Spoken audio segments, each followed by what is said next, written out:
Sini files. മാർക്കോയിലെ violence ഒക്കെ കഴിഞ്ഞ് ഉണ്ണി മുകുന്ദൻ പുതിയൊരു ഫീൽ ഗുഡ് മൂവി ആയിട്ട് വന്നിട്ടുണ്ട്. ഗെറ്റ് സെറ്റ് ബേബി എന്നാണ് സിനിമയുടെ പേര്. ഡയറക്ട് ചെയ്തിട്ടുള്ളത് വിനയ് ഗോവിന്ദ് ആണ്. കിളിപ്പോയി, കോഹിനൂർ പോലുള്ള സിനിമകളൊക്കെ ഡയറക്ട് ചെയ്തിട്ടുള്ള ഡയറക്ടറാണ്. ഇദ്ദേഹത്തിന്റെ മൂന്നാമത്തെ സിനിമയാണ്.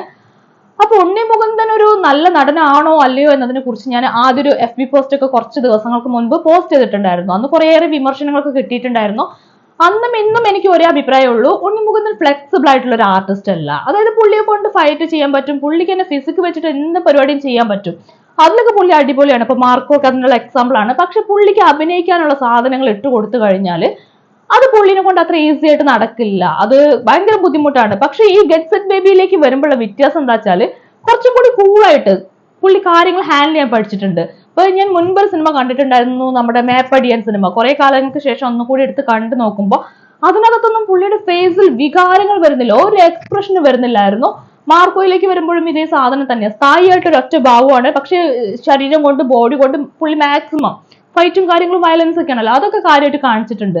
ഇനിയിപ്പോ ഇതിലേക്ക് വരുന്ന സമയത്ത് പുള്ളിക്ക് രണ്ട് ഭാവങ്ങളാണ് കാര്യമായിട്ട് വരുന്നത്. ഒന്ന് സന്തോഷം, ഒന്ന് കുറച്ച് ടെൻഷൻ. ഇത് വെച്ചുള്ള കളികളാണ് സിനിമ തുടങ്ങി അവസാനം വരയ്ക്കും ഈ സാധനമാണ്. അതിനപ്പുറത്തേക്ക് വലിയ സംഭവങ്ങളൊന്നും പുള്ളിക്ക് കൊണ്ടുവരാൻ പറ്റുന്നില്ല. ഇതിനകത്ത് ഈ സിനിമയ്ക്കകത്ത് പുള്ളി ഹാൻഡിൽ ചെയ്യുന്ന ആ ഒരു ക്യാരക്ടർ ഇല്ലേ, അർജുൻ എന്ന് പറയുന്ന ഒരു ഡോക്ടറാണ്. പുള്ളി ഗൈനക്കോളജി ഡിപ്പാർട്ട്മെന്റിലാണ്. അപ്പൊ പുള്ളി അനുഭവിക്കുന്ന കുറച്ച് പ്രശ്നങ്ങളുണ്ട്. ഏതാണ്ട് ഇതിന് സമാനമായിട്ടുള്ള ഒരു പ്രശ്നം നമ്മുടെ അയാളും ഞാനും തമ്മിൽ എന്ന് പറയുന്ന ലാൽ ജോസ് ഡയറക്ട് ചെയ്തിട്ടുള്ള സിനിമയിൽ പൃഥ്വിരാജ് ചെയ്യുന്നുണ്ട്. അപ്പൊ പൃഥ്വിരാജ് ആ ക്യാരക്ടറായിട്ട് അങ്ങ് ചെയ്തിട്ട് തകർക്കുന്ന ഒരു സംഭവമായിരുന്നു. ഗംഭീരമായിട്ട് ആ ക്യാരക്ടർ ചെയ്തിട്ടുണ്ടായിരുന്നു. പക്ഷെ അതേ സാധനം, അതിനോട് സമാനമായിട്ടുള്ള ഒരു സാധനം ഇവിടെ വരുന്ന സമയത്ത് നമ്മുടെ ഉണ്ണി മുകുന്ദന് പ്രത്യേകിച്ച് വലിയ ഭാവങ്ങളൊന്നുമില്ല. ഈ പറഞ്ഞ പോലെ കൂളായിട്ട് ചെയ്യുന്നുണ്ട്. അല്ലാണ്ട് അഭിനയിച്ച് അങ്ങ് സംഭവമാക്കുന്ന കാര്യങ്ങളൊന്നും ഇതിനകത്ത് നടന്നിട്ടില്ല.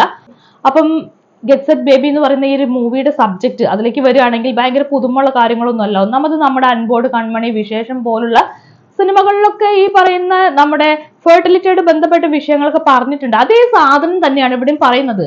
അപ്പൊ അതിൽ കുറച്ച് പുതിയ സംഭവങ്ങൾ ആഡ് ചെയ്തു എന്നല്ലാണ്ട് മൊത്തത്തിൽ പ്ലോട്ട് നോക്കി കഴിഞ്ഞാൽ അൻപോട് കൺമണിയും വിശേഷം ഗെറ്റ് സെറ്റ് ബേബി ഒക്കെ ഒന്ന് തന്നെയാണ്, വലിയ വ്യത്യാസമൊന്നുമില്ല. സോ പ്രേക്ഷകർക്ക് ഒരു പരിധി കഴിഞ്ഞാൽ ഈ പറഞ്ഞ വിഷയം തന്നെ വീണ്ടും ആവർത്തിച്ചാൽ മടുക്കുന്നുള്ള കാര്യത്തിൽ ഒരു സംശയമില്ല. അതുപോലെ തന്നെ ഗെറ്റ് സെറ്റ് ബേബിയിൽ എനിക്ക് മറ്റൊരു പ്രശ്നമായിട്ട് തോന്നിയ കാര്യമാണ്, അത് ഗെറ്റ് സെറ്റ് ബേബി മാത്രമല്ല, ഇത്തരത്തിലുള്ള ഫെർട്ടിലിറ്റി ആയിട്ട് ബന്ധപ്പെട്ട വിഷയങ്ങൾ എടുക്കുന്ന സിനിമയ്ക്കകത്തൊക്കെ കാണുന്ന ഒരു സംഭവമാണ്. ഇതിൽ പറയും കുട്ടികളില്ലാത്തതിന്റെ വിഷമങ്ങളും കാര്യങ്ങളൊക്കെ കാണിക്കുന്നുവെങ്കിലും ഇതൊന്നും സ്വാഭാവികമായിട്ട് വരുന്ന വിഷമങ്ങളല്ല. ഒന്നുകിൽ നാട്ടുകാർ വിശേഷമായില്ലേ എന്നുള്ള ചോദ്യം ചോദിച്ച് കുട്ടികളില്ലാത്ത ആ ഒരു വിഷമത്തിലേക്ക് എത്തുന്നു. അല്ലെങ്കിൽ അവനവന്റെ ഈഗോ, മറ്റു കാര്യങ്ങൾ, എന്റെ കഴിവില്ലായ്മയായിട്ട് ആളുകൾ കാണും എന്നുള്ള പേടി, മറ്റു കാര്യങ്ങളൊക്കെ ആയിട്ട് കുട്ടികൾക്ക് വേണ്ടി ട്രൈ ചെയ്യുന്നല്ലാണ്ട് വളരെ സ്വാഭാവികമായിട്ട് കുട്ടികൾക്ക് വേണ്ടി ആഗ്രഹിക്കുന്ന നായകനെയോ സിനിമകളിൽ കാണാൻ പറ്റാറില്ല. അപ്പം ഈ വിശേഷത്തിലാണെങ്കിലും അൻപോട് കൺമണി ആണെങ്കിലും ഇതാണെങ്കിലും ഒക്കെ അങ്ങനെ തന്നെയാണ്. എന്നാൽ ഈ സിനിമയ്ക്കകത്ത് സുരഭി ചെയ്തിട്ടുള്ള ഒരു ക്യാരക്ടർ ഉണ്ട്. വളരെ നാച്ചുറൽ ആയിട്ട് തന്നെ ആ കുട്ടികൾ വേണമെന്ന് ആഗ്രഹിക്കുന്ന, ആത്മാർത്ഥമായിട്ട് സത്യസന്ധമായിട്ട് ആഗ്രഹിക്കുന്ന ക്യാരക്ടറും കാണിക്കുന്നുണ്ട്. നായകന്റെയും കാര്യത്തിലേക്ക് വരുമ്പോഴാണ് അവരുടെ ആ ഒരു കുട്ടികൾ വേണമെന്നുള്ള ആഗ്രഹത്തിൽ ഒരു ജെനുവിനിറ്റി കുറവ് നമുക്ക് ഫീൽ ചെയ്യുന്നത്. അതായത് അവരുടെ ആഗ്രഹം എന്ന് പറയുന്നതിന്റെ ഒരു അടിസ്ഥാന കാരണം എന്ന് പറയുന്നത് മറ്റുള്ളവരുടെ മുമ്പിൽ ചെറുതാകാൻ പാടില്ല, അല്ലെങ്കിൽ നാണം കെടാൻ പാടില്ല എന്നൊക്കെ പറയുന്ന ആ ഒരു ഇതിന്റെ പുറത്താണ്. സോ അതിന്റെ ഒരു ഉദ്ദേശ ശുദ്ധി എന്ന് പറയുന്ന കാര്യം നമുക്ക് അത്രയ്ക്കൊന്നും കൺവേ ആയിട്ട് തോന്നിയിട്ടില്ല. പിന്നെ സിനിമയുടെ മൊത്തത്തിലുള്ള വൺലൈൻ നോക്കിക്കഴിഞ്ഞാൽ നല്ല രസമുള്ള ഒരു സബ്ജക്റ്റ് ആണ്. ഗൈനക്കോളജിയിലേക്ക് ഒരുപാട് പെൺകുട്ടികൾ വരുന്നുണ്ട്.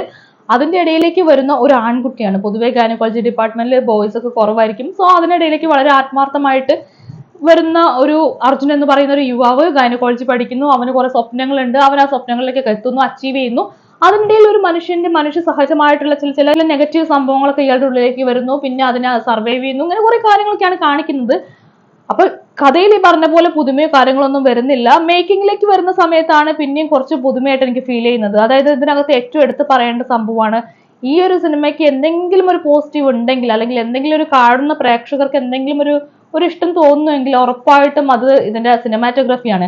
അലക്സ് ജെ പുളിക്കലാണ് ഇതിന്റെ സിനിമാറ്റോഗ്രഫി ചെയ്തിട്ടുള്ളത്. RDX മൂവിയുടെ സിനിമാറ്റോഗ്രാഫറാണ്. അപ്പൊ ഇദ്ദേഹം യൂസ് ചെയ്തിട്ടുള്ള കളർ പാലറ്റ് ആണെങ്കിലൊക്കെ ശരി, നമുക്ക് കണ്ടുകൊണ്ടിരിക്കുന്ന സമയത്ത് നമുക്കൊരു ഫ്രഷ്നെസ് ഫീൽ ചെയ്യുന്നുണ്ട്. ഇപ്പൊ അതൊരു നിഖിലയാണെങ്കിലും അതുപോലെ തന്നെ നമ്മുടെ ഉണ്ണി മുകുന്ദനാണെങ്കിലും ഇവരുടെ റൊമാൻസ് ഒക്കെ കാണിക്കുന്നുണ്ട്.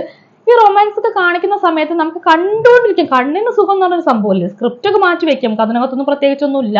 പക്ഷെ കണ്ണിന് സുഖം തരുന്ന ഒരു കാഴ്ചയാണ് ഈ അലക്സ് ജെ പുളിക്കലിന്റെ ഈ ഒരു സിനിമാറ്റോഗ്രഫിക്ക് ഉള്ളത്. അതുപോലെ തന്നെ പ്രശസ്തനായ എഡിറ്ററും ഡയറക്ടറുമായിട്ടുള്ള മഹേഷ് നാരായണനാണ് ഈ സിനിമയുടെ എഡിറ്റിംഗ് ചെയ്തിട്ടുള്ളത്. അപ്പം എഡിറ്റർ എന്ന നിലയ്ക്കാണെങ്കിൽ പോലും ഈ ഒരു സിനിമാറ്റോഗ്രഫി ആണെങ്കിലും ശരി, അതാണ് നമുക്ക് പിന്നെയും പിന്നെയും കണ്ടിരിക്കാൻ തോന്നുന്നതിന്റെ ഒരു റീസൺ ആയിട്ട് വരുന്നത്. പിന്നെ സിനിമ തുടങ്ങുന്ന സമയത്ത് തന്നെ നമ്മുടെ മോഹൻലാലിന്റെ ലാലേട്ടന്റെ വോയിസ് ഓവറിലാണ് തുടങ്ങുന്നത്. നമ്മുടെ പുരാണത്തിലെ ധൃതരാഷ്ട്ര ഗാന്ധാരി അവരുടെ റിലേഷൻഷിപ്പിനെ കുറിച്ചൊക്കെ കാണിച്ച്, അവർക്ക് 101 മക്കൾ ഉണ്ടാവുന്നതിനെ കുറിച്ചൊക്കെ കാണിച്ച്, അവിടുന്നാണ് IVF ക്ലിനിക്ക്, ഫെർട്ടിലിറ്റി ക്ലിനിക്ക് കാര്യങ്ങളിലേക്കൊക്കെ എത്തുന്നത്. അപ്പൊ ആ പുരാണവുമായിട്ട് കണക്ട് ചെയ്ത രീതിയൊക്കെ നല്ലായിരുന്നു. പക്ഷേ പ്രസന്റ് ഡേയിലേക്ക് വരുന്ന സമയത്ത് നമുക്ക് ഈ പറഞ്ഞ പോലെ കഥയും കാര്യങ്ങളൊക്കെ മൊത്തം പ്രശ്നമായതുകൊണ്ട് പിന്നെ പുരാണം കാര്യങ്ങളൊന്നും നമ്മൾ ഓർക്കാത്ത അവസ്ഥയിലേക്ക് വരും. പിന്നെ കുറെ അനാവശ്യമായിട്ടുള്ള പല സംഭവങ്ങൾ ഇതിനകത്ത് ആഡ് ചെയ്തിട്ടുണ്ട്. ഇപ്പൊ സറോഗസി പോലുള്ള സംഭവങ്ങളൊക്കെ കാണിക്കുന്നുണ്ട്. അപ്പൊ അത് കാണിച്ചിട്ട് പിന്നെ ലാസ്റ്റിലേക്ക് വരുമ്പോൾ പ്രത്യേകിച്ച് കാര്യമൊന്നും ഇല്ല എന്ന് പറയുന്ന സംഭവമല്ലേ, എന്തിനാണ് ഇതൊക്കെ കാണിച്ചെന്നുള്ള ആ ഒരു സംഭവം. ചുരുക്കി പറഞ്ഞാൽ ഇത് വിശേഷം സിനിമയുടെ അൻപോട് കൺമണിയുടെ ഒക്കെ ഒരു ബാക്കി തന്നെയാണ്. അതിലേക്ക് ഇപ്പൊ കുറെ അനാവശ്യമായിട്ട് സറോഗസി പോലുള്ള വിഷയങ്ങൾ കൊണ്ടിട്ടെന്ന് പറയാൻ പറ്റുള്ളൂ. പിന്നെ സിനിമയിൽ നായികയായിട്ട് അഭിനയിച്ചിട്ടുള്ളത് നിഖില വിമലാണ്. നിഖില വിമലിന് കമ്പാരിറ്റീവ്ലി മറ്റു സിനിമകൾ വെച്ച് നോക്കുമ്പോൾ ഇതിനകത്ത് കുറെ കൂടി സുന്ദരിയായിട്ട് നമുക്ക് ഫീൽ ചെയ്യുന്നുണ്ട്. ഇതിനകത്ത് പുള്ളിക്കാർ ചെയ്ത ഒരു ക്യാരക്ടർ ആണെങ്കിൽ പോലും നല്ല രസമുണ്ട്. ഇപ്പൊ അത് നമ്മുടെ ഉണ്ണി മുകുന്ദന്റെ ക്യാരക്ടർ ആണെങ്കിൽ അങ്ങനെയാണ്. പുള്ളി പ്രത്യേകിച്ച് അഭിനയം കാര്യങ്ങളൊന്നും ഇല്ലെങ്കിലും ആ ഒരു എക്സിക്യൂട്ടീവ് ലുക്കിൽ വന്ന് നിൽക്കുമ്പോൾ പുള്ളി ഭയങ്കര ചാമാണ്, കണ്ടിരിക്കാൻ നല്ല ഭംഗിയാണ്, നല്ല രസമാണ് കണ്ടിരിക്കാൻ. സോ നായകനാണെങ്കിലും നായികയാണെങ്കിലും അവർ കണ്ടുകൊണ്ടിരിക്കാൻ നമുക്ക് ഈ സിനിമയ്ക്കകത്ത് ഇഷ്ടം തോന്നും. പിന്നെ കുറെ കഥാപാത്രങ്ങൾ ഇതിനകത്ത് വരുന്നുണ്ട്. നമ്മുടെ ഭഗത് മാനുവൽ വരുന്നുണ്ട് ഒരു ക്യാരക്ടറായിട്ട്. കുറെ കാലത്തിന് ശേഷം പുള്ളി ഇങ്ങനെ സിനിമയിൽ സജീവമായിക്കൊണ്ടിരിക്കുന്ന ഒരു ടൈമാണിത്. അതുപോലെ തന്നെ നമ്മുടെ റീൽസിലൊക്കെ അത്യാവശ്യം ഫേമസ് ആയിട്ടുള്ള വർഷ ഇതിനകത്ത് ഒരു ക്യാരക്ടർ ചെയ്തിട്ടുണ്ട്. അത്യാവശ്യം ആർട്ടിഫിഷ്യൽ ആയിട്ട് ചെയ്തൊരു ക്യാരക്ടറായിട്ടാണ് എനിക്ക് തോന്നിയിട്ടുള്ളത്. പിന്നെ ചെമ്പൻ വിനോദിന്റെ ഒരു ക്യാരക്ടർ ഉണ്ട്. ചെമ്പൻ വിനോദിനെ പോലെ ഒരു ആക്ടറെ ഒക്കെ കൊണ്ടുവന്ന് ഫസ്റ്റ് ഹാഫിൽ ഭയങ്കര ബിൽഡപ്പ് ഒക്കെ കൊടുത്ത ആ ക്യാരക്ടറിനെ കാണിച്ചിട്ട് സെക്കൻഡ് ഹാഫിൽ അവിടെ നിന്ന് അങ്ങോട്ട് ആ ബിൽഡപ്പ് കൊടുക്കുന്നതിന് മാത്രമുള്ള ഒരു സംഭവം ചെമ്പൻ ഇതിനകത്ത് ചെയ്യാനില്ല. അപ്പൊ നമ്മൾ കുറെ കഴിയുമ്പോൾ ഇങ്ങനെ ഒരു ആള് വന്നു എന്നുള്ള കാര്യം പോലും മറന്നു പോകുന്നുണ്ട്. സിനിമയുടെ ക്ലൈമാക്സിലെങ്ങാണ്ടാണ് പിന്നെ ചെമ്പനെ കാണിക്കുന്നത്. അപ്പോഴാണോ ഇങ്ങനെ ഒരാൾ ഇവിടെ ഉണ്ടായിരുന്നു, ഇങ്ങനെ ഒരാൾ ക്യാരക്ടറൊക്കെ വന്നു പോയി എന്നുള്ള സംഭവം പോലും നമ്മൾ ഓർക്കുക. അതുപോലെ ശ്യാം മോഹനെ കൊണ്ടുവന്നിട്ടുണ്ട്. അപ്പൊ ഒരു ഗസ്റ്റ് റോളാണ്, ഗസ്റ്റ് അപ്പിയറൻസ് ഒക്കെ തന്നെയാണ് ശ്യാമിനും കൊടുത്തിട്ടുള്ള ക്യാരക്ടർ. പക്ഷെ എല്ലാ സിനിമകളിലും ശ്യാം മോഹൻ കാണിക്കുന്ന അതേ സംഭവമാണ് ഇതിനകത്തും കാണിച്ചിട്ടുള്ളത്. എല്ലാ സിനിമകളിലും ഒരു മാറ്റവും ഇല്ലാണ്ട് ഒരേ അഭിനയം തന്നെ പിന്തുടർന്ന് പോയിക്കൊണ്ടിരിക്കുന്ന ഒരു ആക്ടറാണ് ശ്യാം മോഹൻ.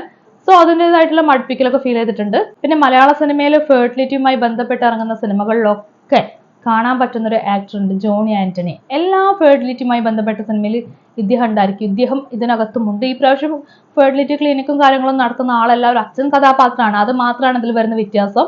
പിന്നെ മീര വാസുദേവ്, മുത്തുമണി പോലുള്ള ആർട്ടിസ്റ്റുകളൊക്കെ വരുന്നുണ്ട്. അപ്പം മൊത്തത്തിൽ നോക്കുകയാണെങ്കിൽ ഇതൊരു നന്മമര പടം മാത്രമാണ്, അല്ലാണ്ട് അതിനപ്പുറത്തേക്ക് വേറെ സംഭവങ്ങളൊന്നുമില്ല. ഫാമിലി എന്റർടൈനർ എന്നൊക്കെ പറഞ്ഞിട്ട് സ്നേഹം, സന്തോഷം, നന്മയൊക്കെ കാണിക്കുന്ന ഒരു നന്മ മരപ്പടം മാത്രമാണ്. പിന്നെ സിനിമയിൽ ഒരു പോസിറ്റീവ് ഉണ്ട് കേട്ടോ, അത് പ്രത്യേകം പറയണം. ഈ സിനിമയ്ക്കകത്ത് ഇതൊക്കെയാണെങ്കിൽ സറോഗസിയും അതും ഇതും ഒക്കെ വരുന്നുണ്ടെങ്കിലും സെക്ഷൽ ജോക്സ് വരുന്നില്ല. അത്തരത്തിലുള്ള വൾഗറായിട്ടുള്ള കോണ്ടന്റുകളൊന്നും ഈ സിനിമ യൂസ് ചെയ്തിട്ടില്ല.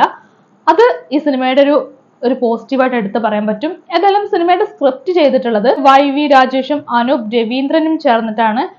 ഈ പറഞ്ഞ പോലെ കണ്ടുമടുത്ത് പ്രേക്ഷകർക്ക് മടുത്തു തുടങ്ങിയ ഒരു വിഷയത്തെ ഒന്നും കൂടിയും വ്യത്യസ്തമായിട്ട് ഒരു പശ്ചാത്തലത്തിൽ കൊണ്ടുപോയി വെച്ചിട്ട് അവിടുന്ന് കഥ പറയാൻ ട്രൈ ചെയ്തു എന്നല്ലാണ്ട് ഇതിനകത്ത് പ്രത്യേകിച്ച് കാര്യങ്ങളൊന്നും കാണുന്നില്ല.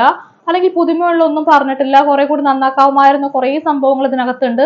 സോ പേഴ്സണലി ഇതിന്റെ സ്ക്രിപ്റ്റ് ഒന്നും എനിക്ക് അത്രയ്ക്ക് ഭയങ്കര സംഭവമായിട്ടും തോന്നിയിട്ടില്ല, എനിക്ക് അത്രയ്ക്ക് ഓക്കെ ആയിട്ടും തോന്നിയിട്ടില്ല. സംഗീതം ചെയ്തിട്ടുള്ളത് സാം CS ആണ്, കുഴപ്പമില്ലാണ്ട് ചെയ്തിട്ടുണ്ട്. സോ ടെക്നിക്കലി ഞാൻ പറഞ്ഞില്ല, സിനിമാറ്റോഗ്രാഫിയും എഡിറ്റിങ്ങും അല്ലാണ്ട് അതിനപ്പുറത്തേക്ക് ഒന്നും എനിക്ക് ഭയങ്കരമായിട്ട് തോന്നിയിട്ടില്ല.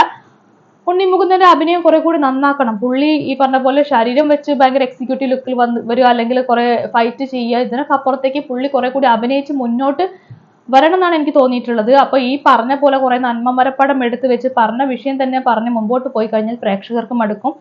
നടൻ ഒരേ സ്റ്റൈലിൽ കുറെ കാലങ്ങളായിട്ട് പ്രത്യേകിച്ചൊന്നും ചെയ്യാണ്ട് അഭിനയിക്കാതിരുന്നു കഴിഞ്ഞാൽ പ്രേക്ഷകർക്ക് മടുക്കും. സോ ഉണ്ണി മുകുന്ദൻ എന്ന് പറയുന്ന നടനെ സ്നേഹിക്കുന്ന ഉണ്ണി മുകുന്ദൻ ഫാൻസിനെ സംബന്ധിച്ചിടത്തോളം അവർക്ക് നിരാശ തരാൻ വളരെയധികം സാധ്യതയുള്ള സിനിമയാണ് ഗെറ്റ് സെറ്റ് ബേബി.